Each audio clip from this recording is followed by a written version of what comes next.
Live from the chicken wing capital of the world, Buffalo, New York.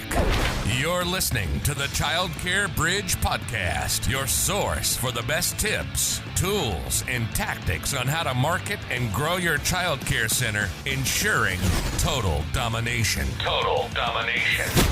This is the Childcare Bridge, and this is your host, Michael Tasner. So what do you do when things get a little slower? So traditionally speaking, the summertime is a bit slower for most childcare center owners. If you've got summer camp, you're going to obviously keep busy with summer camp. Most centers have care 12 months out of the year, but there are often a lot of families that disenroll or temporarily disenroll for the summer. So that day to day, all of that stuff usually kind of scales back a little bit. I see two completely different doors that center owners when things get a little bit slower. Door A is they say, well, I've worked hard all year long. I deserve to have some time off in summer. And they scale back. They pause their marketing, their ads, or they scale back on budgets. Maybe they don't look at their weekly metrics or their monthly metrics. They skip a meeting with their accountant. They, as the definition says, they scale back a bit. The second door, so door B, is they do the opposite. They say and they understand that when other centers are slow and they're slow, now is the best time to actually go full throttle.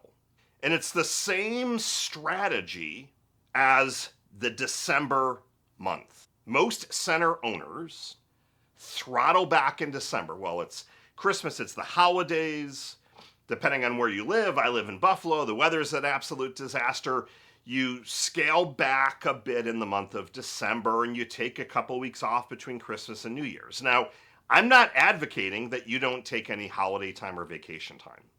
Not at all. I want the opposite. I read this amazing quote that I keep forgetting exactly how it's written, but it is the exact mantra that I've tried to follow and that I try and teach people is that your business should serve you, not the other way around. You shouldn't be a servant to your business. Your business should be able to drive your lifestyle. You should be able to take days off and time off as you want. But taking time off and then completely pausing key objectives or agendas or initiatives, things like that, is a very, very different scenario. Just because your business is a little bit slower during the summer months doesn't mean that you should be taking your feet off the gas. So here are the things that I want you to consider doing, and these are the exact strategies that I deploy at every center that I own and the exact stuff that we teach every center that we work with. So the first one is I want you to do a review campaign. I love doing review campaigns a couple of times a year, but my favorite time to do them is summer. Now, why is that the case? There is this thing about summer and other kids being off from school and maybe taking some vacations. And again, if you're in the Northeast, the weather is much nicer in summer. Like there legitimately is seasonal depression in Buffalo and often in all of New York State. Like the weather now is absolutely beautiful. But I can tell you that people's moods are drastically different. Drastically different. So if I know that people are going to be a little bit happier over the summer, I want to play off that and I want to ask for a review. With a review campaign, I'm always doing it 3 or 4 different ways. I never rely on just sending an email. Hey, would you be so kind to leave us a review? That's one of the steps. Email, text message, a voice broadcast, so that's called ringless voicemail. And then if you want to take it a step further, I'm also sending out a direct mail piece. Could be a handwritten card with a QR code in it. And all of these, I like to incentivize putting a contest where I'm not saying you have to leave a 5-star review in order to get X. I'm saying as a small thank you, we're going to draw a winner at the end of every week, for example, where you can get into hot waters if you say, leave a review and we're going to give you $50 off your tuition or a $50 gift card. You cannot go down that path. And the even worse path is where you say, leave us a 5-star review and we will give you X. So we always do some kind of fun contest to gamify it a little bit. But we find that June, July are great months for families to leave reviews. If your graduations, for example, for pre-K were in May, I want to be getting those right after they graduated because the parents, they're on that high of everything that was going on at your center. They wouldn't have had their kids graduate if they didn't think you were doing a good job. So those families in particular. So a review campaign with the objective of grabbing as many 5-star reviews as possible. If you really want to be, I'll say extra, as my kids say, there's a tool called Video Ask that allows you to have them give you a video testimonial. Those are worth their weight in gold. I would love a 5-star Google review or a 5-star Yelp review. Those are great. Video testimonials that you can run ads against, I mean, that's game over in a good way. So that's the first thing that I like to do. The second thing is I like to look at my finances and say, is there anything right now that I can do to generate some additional cash flow? Just because things have always been a certain way doesn't mean they always have to be a certain way. For example, we had a center that we don't do or partner with any of the extracurricular companies like Soccer Shots or anything like that. And I said, well, why? Tell me why. Well, you just have never done it. Why? It seems too complicated. Why? Well, we don't really know how it works. Why? We've never made the call. Like, you ask the whole that why game that is obnoxious, but you peel the layers of the onion back and realize that, hey, there's actually an extra income opportunity here. What happens in summer? More date nights. Well, what if you had we'll call it a quote unquote babysitting service, but you branded it a little bit differently? What if you had parents' night out every single Friday during the summer or every Wednesday, for example?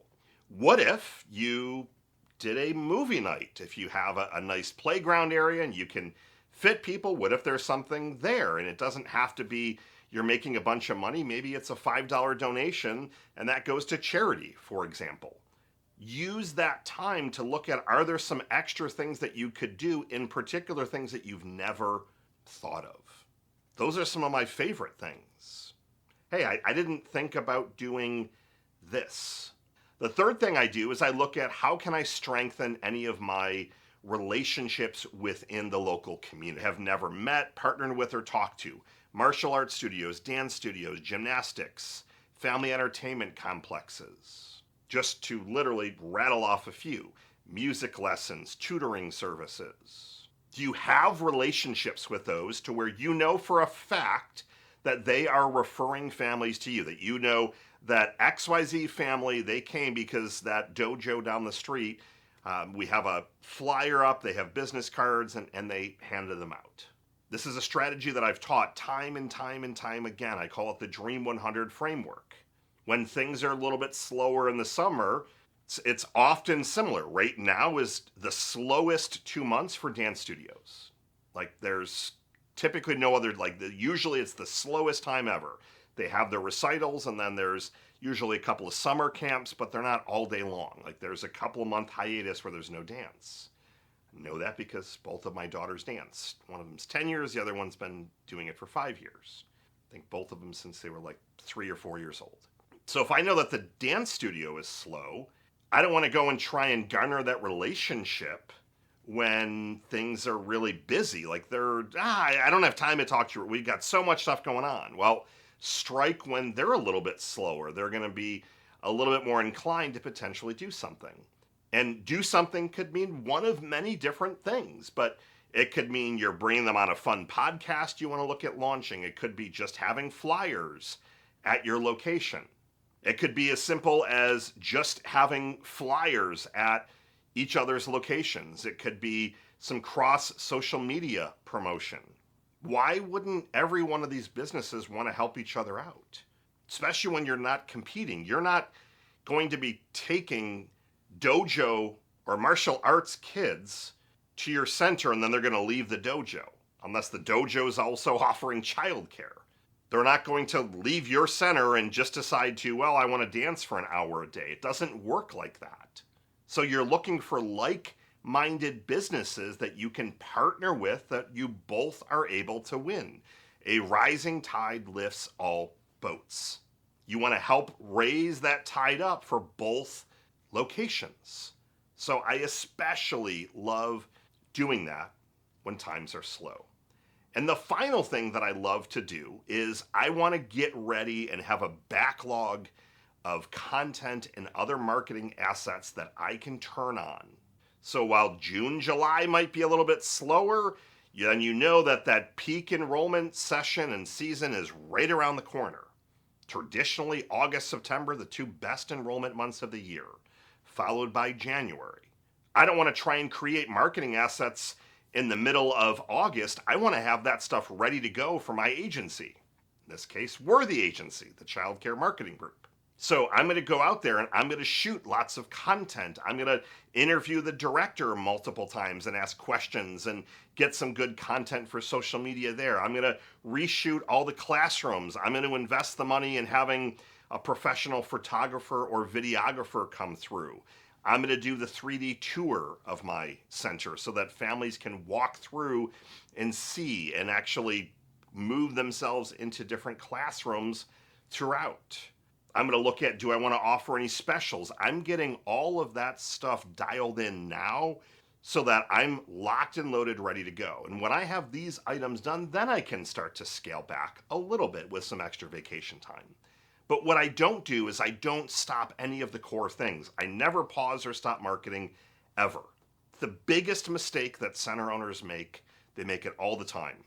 They look at marketing as an expense. Oh, let's pause that. It's going to be slow the next 2 months. You're not going to be able to just pause, start, stop, and not lose any traction. Instead, respectfully, most centers they're not investing tons of money unless you have lots of locations. So in the grand scheme of thing, that few $1,000s, for example, of pausing, that's only going to help you stay above everyone else. So what are the things, again, that we do? We're going to conduct a review campaign, email, ringless voicemail, text message, and potentially direct mail. I always love to start there. The second thing, we're going to see, are there some programs or things that we can look at to drive some extra cash? Yeah, things are a little bit slow right now, but can we change something up a little bit? Like, what can we do differently? And again, it's often that place where you're looking at it saying, well, I think we can try this, and it's taking some of those leaps. The third thing is getting those community relationships rolling, the Dream 100 framework, and then finally getting all of your marketing assets ready to go so that you are always ahead of the curve. It's the same thing in December. I want all of your assets ready to go so the new year kicks off, your ads are live on day one. You're not saying 2-3 weeks later, oh geez, we're behind. That's what I've got for you. Keep the pedal to the metal, keep driving results. Michael Tasner signing off. Good morning, good afternoon, and good night. I'll see you next week.